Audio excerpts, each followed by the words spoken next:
Avant Grindr et avant les applis de rencontre, il y avait ça. Aujourd'hui, je te parle d'un des objets les plus emblématiques de la culture queer, les Vespasiennes.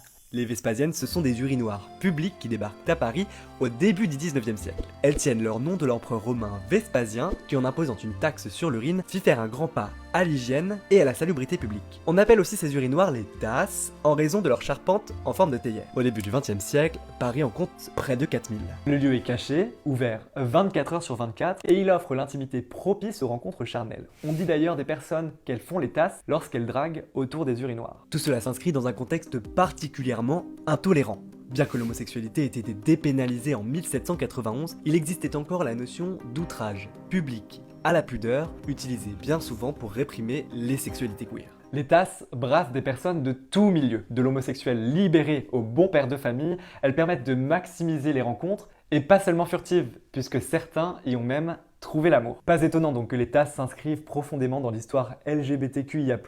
On peut d'ailleurs en trouver des traces chez Genet, Oscar Wilde ou encore Proust. Et oui, dans La Recherche du temps perdu, le personnage de Charlus traîne des heures aux pissotières. Et certains font même le rapprochement entre la Madeleine de Proust et les soupeurs, le nom qu'on donnait aux personnes qui laissaient tremper le pain dans les urinoirs avant de venir le chercher une fois humide. Au début des années 80, la Vespasienne disparaît et laisse peu à peu place aux sanisettes mixtes et auto-nettoyantes que l'on connaît aujourd'hui. Néanmoins, pour les plus curieux, vous pouvez toujours admirer la dernière Vespasienne de Paris au 75 boulevard d'Arago, dans le 14e arrondissement.